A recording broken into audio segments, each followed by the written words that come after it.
bonjour à toutes et à tous. Donc vivre pour changer ou changer pour vivre.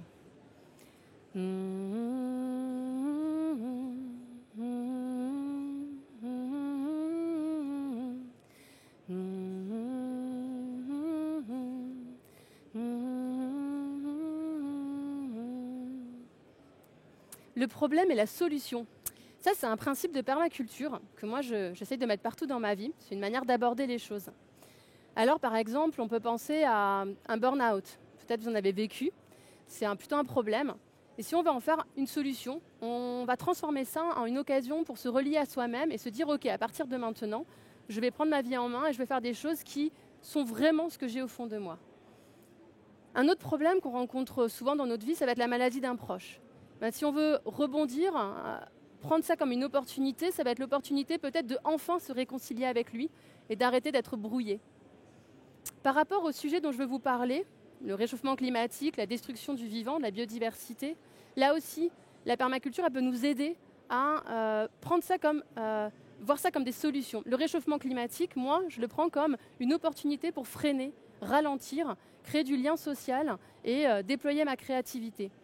Pareil sur la perte de la biodiversité, eh bien, je vais sortir et créer des liens avec ce vivant non humain dont la première, j'étais complètement éloignée et je trouvais même juste le terme complètement dingue il y a encore 12 ans.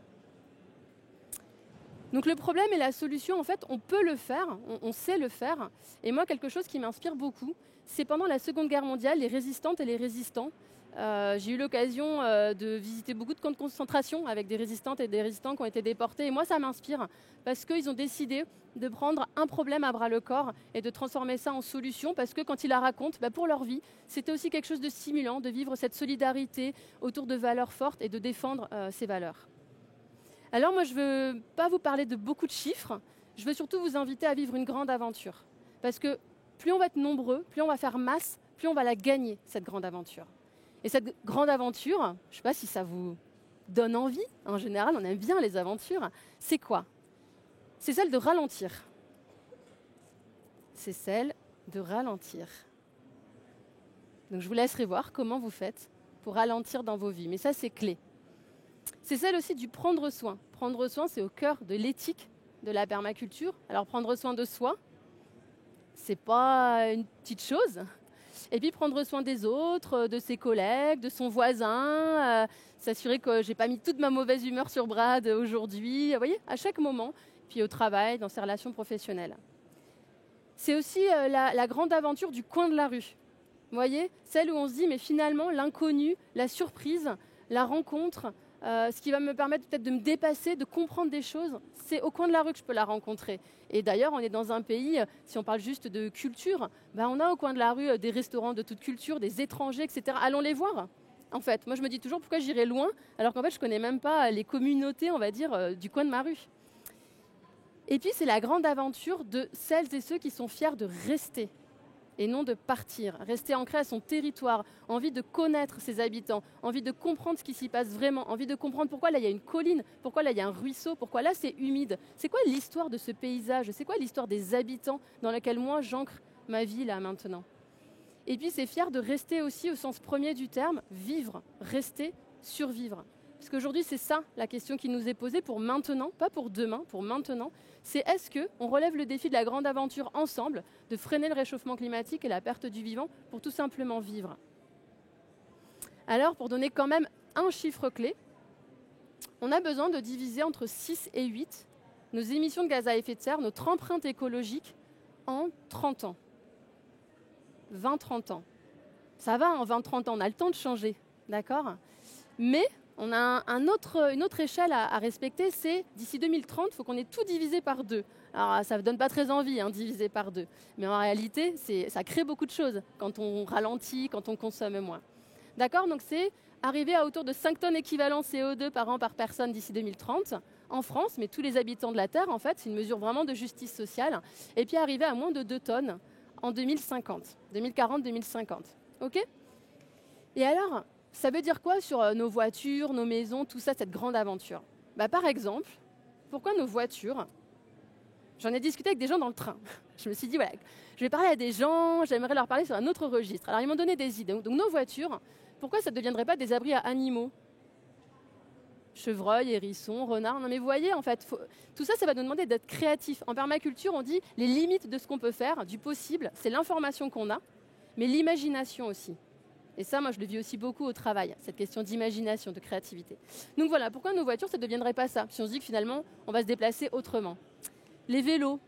Les vélos, on peut se dire, c'est les ailes de nos désirs. Voilà, référence aussi à un film, mais c'est vraiment ça. Je ne sais pas pour ceux qui font du vélo, je trouve que c'est une liberté énorme de se dire qu'en fait, on est avec nos petites jambes là, nos petits bras, et on peut traverser des pays entiers. Quelle liberté, on dépend juste de roues. Se dire aussi dans cette grande aventure qu'un objet, on va l'utiliser, puis on va le réutiliser, puis on va le réutiliser, et puis on va le transmettre, et il va être encore réutilisé, réparé, transformé, mis dans un autre endroit. En fait, c'est comme ça que les objets fonctionnent. Un bel objet qu'on a plaisir à utiliser, en fait, on n'a pas envie de le jeter de toute façon. Et donc, réutiliser, ça va nous pousser à faire des objets beaux, où on aura plaisir de travailler avec eux en cuisine, au travail, etc.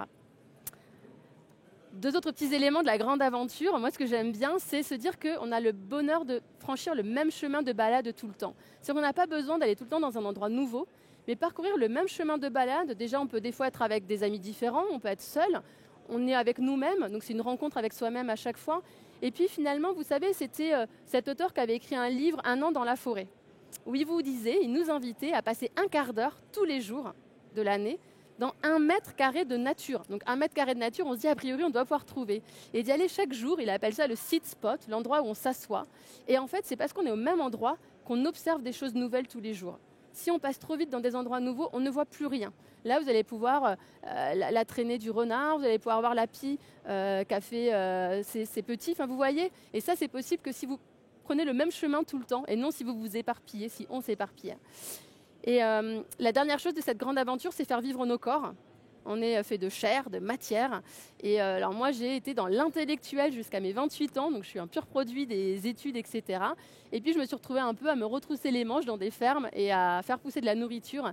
Et ça a révélé une partie de moi que je souhaite vraiment à chacune et chacun de vivre, parce que je ne l'aurais pas soupçonné. Et ça a fait agiter mes neurones aussi, d'ailleurs, tout ça c'est lié. Mais vraiment, ça m'a, je pense, économisé pas mal de burn-out aussi, à cette pratique du corps.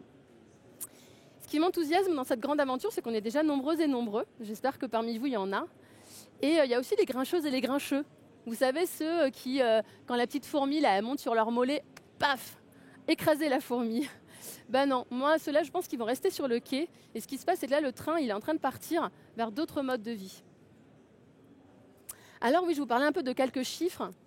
C'est ce qu'on essaye de faire avec nos vies bas carbone. Et je vous disais, voilà, 2040, 2050, il faut qu'on soit à 2 tonnes équivalent CO2 par an par personne. 2030, 5. Alors, un aller-retour Paris-New York en avion, c'est déjà 2 tonnes équivalent CO2. Consommer 2 000 à 500 000 euros, hop là, de biens neufs par an, c'est déjà 2 tonnes équivalent CO2. Donc tout ça, c'est des données que vous trouvez, on les a mis en ligne, etc. Mais c'est important de s'en rendre compte si on va aller dans le bon sens, d'accord, de la grande aventure. Et puis après, quand même, on a beaucoup de cartes qui montrent tout ce qui n'a pas une empreinte écologique. Mais alors, quelle empreinte sur le bonheur? J'en ai pris vraiment 2 comme ça, mais jouer avec les enfants, n'importe lesquels, ceux de vos voisins, ils vous remercieront de jouer avec leurs enfants à eux. Et puis, regarder les étoiles, un coucher de soleil. Mais quand même, moi, des fois, je me pose la question, ça fait combien de temps que je n'ai pas regardé les étoiles?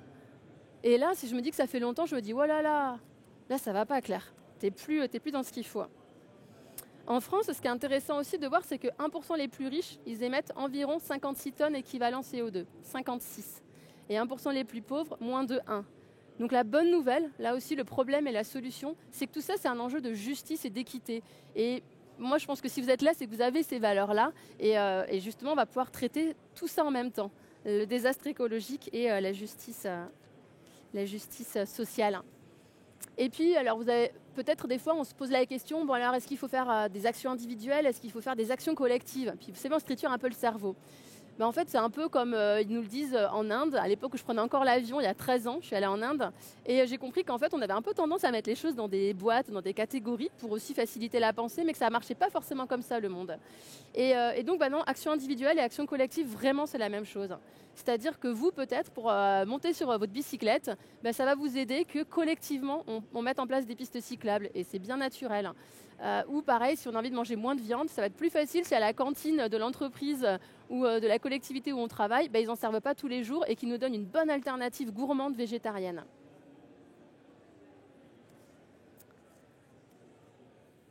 Pour dernier élément sur cette grande aventure, certains vont dire on n'a qu'à décarboner l'énergie, vous savez, c'est-à-dire on consomme pareil, mais avec une énergie de sources différentes. Oui, mais ça ne marche pas en fait. Une énergie, ça a forcément quelque chose où on prend sur le vivant à un moment donné.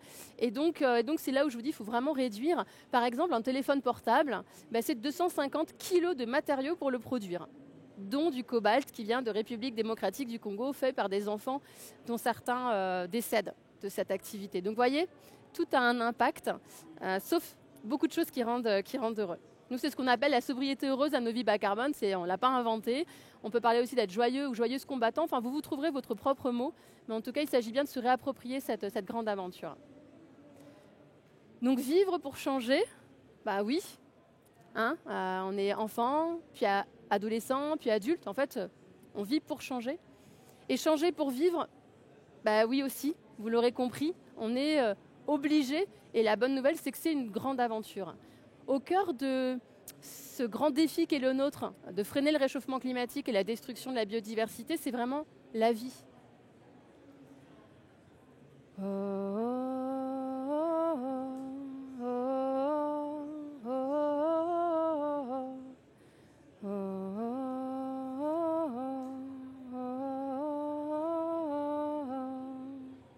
Merci.